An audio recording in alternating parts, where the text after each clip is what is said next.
aqui tirando a ideologia de vocês, o que vocês pensam, quem vocês votam, o que vocês estão achando para essa eleição deste ano. Quem que vocês acham que vai levar a melhor? Começa o Arthur, querido. Olha, cara, eu sou muito ruim de análise eleitoral, mesmo porque tudo é imprevisível, né?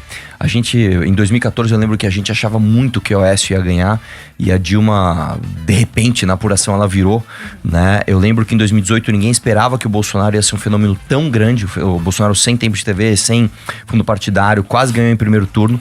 E eu lembro que em 2022, cara, foi muito mais apertado do que todo mundo esperava. As pessoas acreditavam que a polarização existia, todos os dois tinham chance, mas não que ia ser... Eu não lembro agora, acho que foram 4 milhões de votos a diferença, né? Eu não lembro. Ninguém analisou isso antes, né? As pesquisas erraram muito. Eu lembro que acho que a Datafolha, se não me engano, foi a que mais... Até pediu desculpas. Então eu vou ser sincero pra você, eu não me arrisco a dar palpite. O que eu posso dizer é o seguinte, eu acho que minha divergência com a Adriles, nós dois queremos combater o PT. Agora, eu não acredito que o Flávio, que infelizmente é o candidato da direita que tá na frente, seja o melhor candidato pra isso. Adriles? Eu digo de maneira peremptória, o favoritismo é todo do Flávio Bolsonaro. Em condições normais de temperatura, de democracia e república, o Flávio levaria essa eleição tranquilamente. Hoje, o senhor Alexandre de Moraes abriu um inquérito contra Flávio Bolsonaro de maneira absurda, dizendo que o Flávio fez ilações em relação ao Lula e ao Maduro com a ditadura da Venezuela, como se isso não fosse uma coisa de notório saber. O que eu tô querendo dizer com isso? Já começa um tipo de manipulação eleitoral. As eleições de 2022, meu caro Marcelo, elas foram inválidas do ponto de vista ético e moral, não porque elas foram fraudadas nas urnas, isso é uma besteira realmente, mas porque a justiça eleitoral teve lado. A justiça eleitoral censurou sistematicamente a candidatura de Jair Bolsonaro. Bolsonaro não podia dizer, por exemplo, que Lula era amigo de ditadores, como o Flávio está dizendo agora. Não podia dizer que Lula era ladrão, não podia dizer que Lula era a favor do aborto, a favor da descriminalização das drogas, coisas que todo mundo é de notório saber de todo mundo. Então, o TSE, o STF, como um partido político que se transformou, um partido político banhado com dinheiro de corrupção do Vorcaro, agora, né? Ele tomou a eleição de Bolsonaro e cedeu a eleição para Lula. O principal cabo eleitoral de Lula foi, eventualmente, o TSE.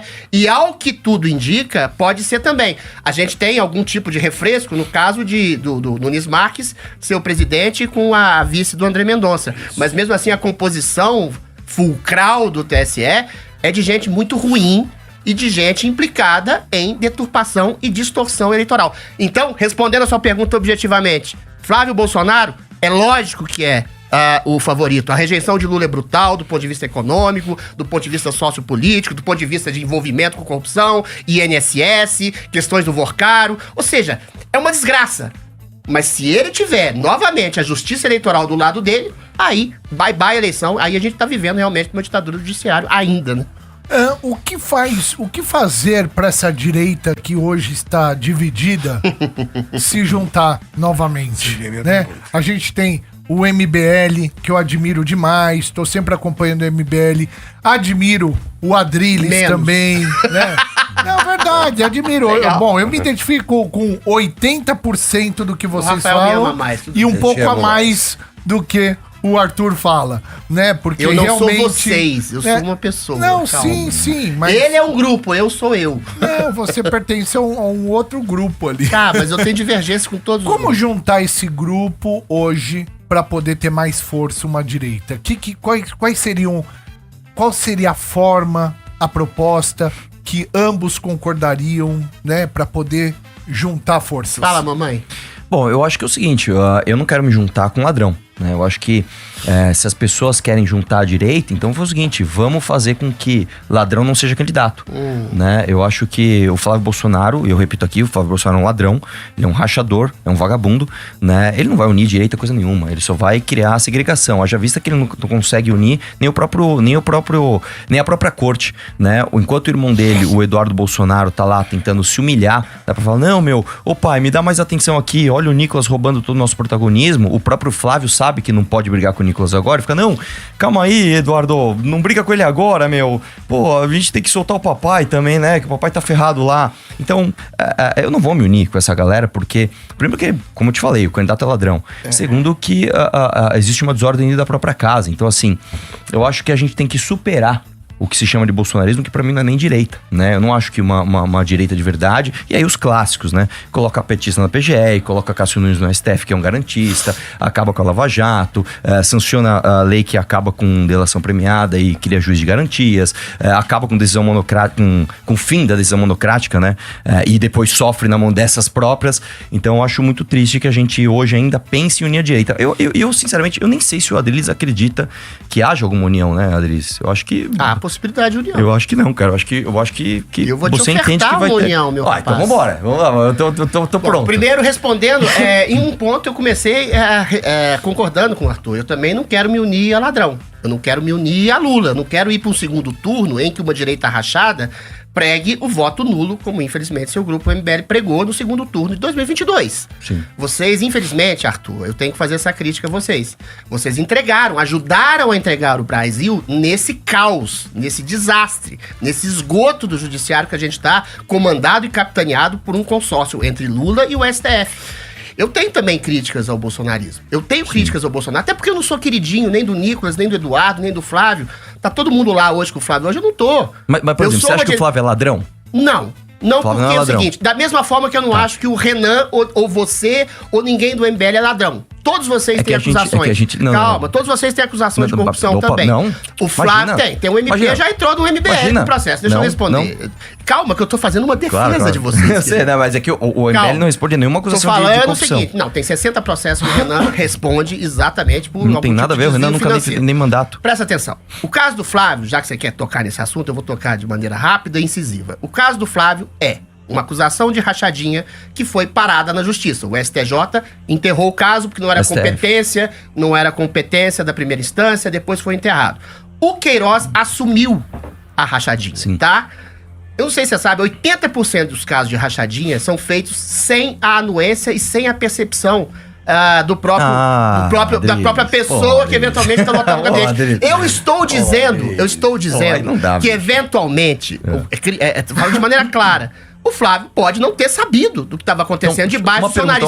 Deixa eu terminar. Ele não sabia que a escola dos filhos estava sendo paga pelo Queiroz? Talvez ele não tivesse nem ciência disso. Ele não viu. Nem ciência disso. Tem ciência disso. Talvez ele fosse uma coisa complacente em relação ao próprio Queiroz, que admitiu que anuiu que fez a rachadinha. Outra coisa, então, por exemplo, um policial militar que pagou um boleto de 16 mil e falou que esqueceu como foi reembolsado. Isso é uma coisa normal? Você sempre empresta 16 mil pro seu amigo? O que você pode acusar o Flávio de maneira concreta e objetiva é que ele não tinha ciência completa do que passava no seu gabinete. Você vai chamar ele de ingênuo? Eu também vou achar ele de ingênuo. Pô, mas aí eu também quero ser ingênuo. Mas enquanto não houver uma comprovação de que ele tinha um liame, uma relação direta com o chefe de gabinete que admitiu que fazia uma rachadinha, eu vou dizer a mesma coisa que eu disse pra você. Ele era chefe de gabinete dele, bicho. Eu vou dizer a mesma coisa que eu disse pra você no primeiro debate. Bolsonaro nunca teve uma acusação direta de corrupção contra ele. Nunca. Nada. Apenas dos seus, em alguma medida, apaniguados. É complicado você administrar uma estrutura de um Estado gigantesco e nunca haver um escândalo de corrupção dentro dessa estrutura. No gabinete é a mesma coisa. Sempre tem um cara, você já trabalhou no gabinete como deputado estadual, tem um funcionário. Eu já demiti 2 funcionários meus por falcatruas, meu amigo. Eles pagaram a escola, pagaram a escola dos seus filhos? Não pagaram então nada pronto. Pra mim. Não pagaram nada pra mim. Mas eu não posso dizer de maneira peremptória que o Flávio é um ladrão, uma vez que a você precisa dos votos da galera que gosta do Flávio.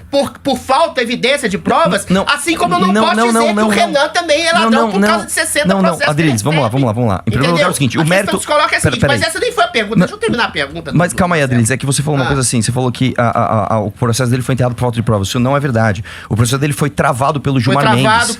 Não se analisou o mérito. Não se analisou. Não foi. Em fevereiro de 2005. Não. Você tá dizendo que o Gilmar Mendes teria sido complacente com o filho do Bolsonaro, que é uma das pessoas mais odiadas da história do STF? Sim. Calma. Por quê? Adriles, vamos lá. Então, vamos lá. Eu vou te mostrar uma coisa. Em fevereiro de 2005, não acredite em mim, pode usar o Google agora e pesquise. O Gilmar Mendes travou o processo do Flávio Bolsonaro. Não foi travado pelo STJ. Não foi. Adriles, deixa eu te explicar uma coisa. Deixa eu te explicar uma coisa. Adriles, você é político, você sabe. O Flávio Bolsonaro ganhou a eleição para senador em 2018. A partir do momento que ele se torna senador, ele pediu 11 vezes o foro privilegiado. Então, mesmo que o STJ quisesse analisar o mérito, ele não poderia, porque o caso foi puxado para a instância superior.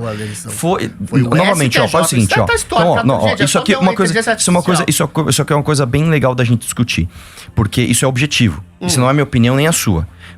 Quem está ouvindo vai entrar no Google agora e vai ver se eu estou mentindo ou se o Adriles está enganado. Você vai ver se o Gilmar Mendes não travou o processo do Flávio Bolsonaro em fevereiro de 2025. O Flávio Bolsonaro, se ele não tinha competência. Ele tinha. Se eventualmente o STJ que devolveu o caso Adriles, vamos lá. Tirou o caso da primeira instância. Adriles, você é inteligente. Vamos lá. Ô, Arthur, vamos lá. Quem tem foro privilegiado? Quem julga quem tem foro privilegiado? Qual que é a ideia que você acha do Gilmar? Supondo que você tenha razão. Por que o Gilmar Mendes travaria o processo? Vamos lá, então só assume então que eu tô certo. Quem tem foro privilegiado é julgado por quem? Pelo STF. O Flávio Bolsonaro, senador, tem foro privilegiado? Tem, com certeza. Então acabou. Então ele é julgado pelo STF. Mas não foi o STF que julgou. Gente, assim... Posso? Por favor. Aqui, ó, tá CNN Brasil, tá bom? 8 de novembro... Peraí. É só ver. E a pergunta, quem travou o Flávio Bolsonaro? STJ anula decisões contra Flávio Bolsonaro. De quando que é essa notícia? Oi? De quando que é essa notícia? Peraí, só ver aqui no final. Isso foi anulado pelo Dá licença, STJ. de quando que é essa notícia? Deixa eu só ver aqui. Porque agora entrou isso aqui. Estão confusos, eu sei de cor. Eu sei de cor. STJ Então, travou, eu faz o também sei seguinte, de cor. façam o seguinte, gente. Façam o seguinte, ó. Pesquisem se o Gilmar Mendes, em fevereiro de 2025, não travou o processo Travou dele. como? Desta justa forma. Ele falou, ó, vocês não podem analisar isso, então traga o mérito para o STF. Esta notícia é sobre o que eu estou acabando de dizer agora. Mas o STJ que travou. Não, gente, meu Deus do céu, gente. Vamos lá. O STJ falou, eu não posso analisar isso, porque o processo não cabe mais a mim. O STJ não olhou e falou assim, não tem provas que o Flávio rachou. Não foi isso.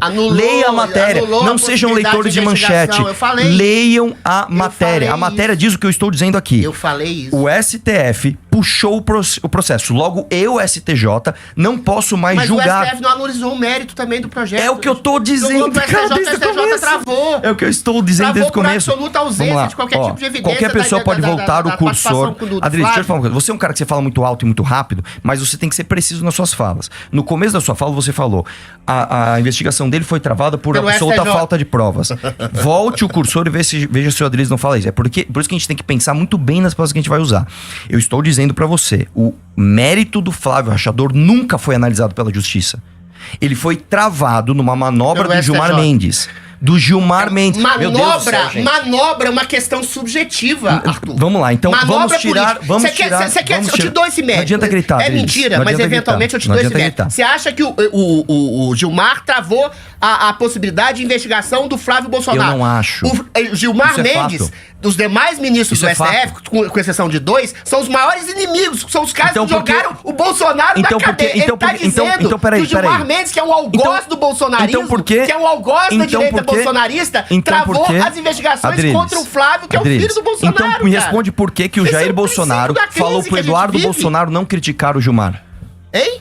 Porque o Bolsonaro ele cria exatamente numa coisa chamada instituição. O grande mérito do Bolsonaro foi Agora, deixa eu terminar. O grande mérito do Bolsonaro é o grande erro dele. Ele achou que ele poderia conversar. Ele poderia conversar com ministros do STF, porque ele acreditava na possibilidade de diálogo institucional com gente como Gilmar Mendes, com gente como Dias Toffoli, com gente como o próprio Alexandre de Moraes. Por que ele apoiou o irmão de Gilmar Mendes? Exatamente, ele é o antigolpista. Quem deu o golpe na República, e você sabe disso, foram os ministros do STF que alijaram Bolsonaro de qualquer tipo de exercício de poder real como presidente da República, jogaram ele na cadeia. E o Bolsonaro, confiando na possibilidade de diálogo, confiou nessas pessoas ao ponto de ser preso pela ingenuidade e pureza da sua confiança nas instituições. E os caras ainda chamam o cara de golpista. Vocês chamaram o cara de golpista. Não adianta você gritar, me responde essa daqui. Por que o Gilmar Mendes, então, teve um irmão apoiado pelo Jair Bolsonaro pra uma prefeitura em Goiás?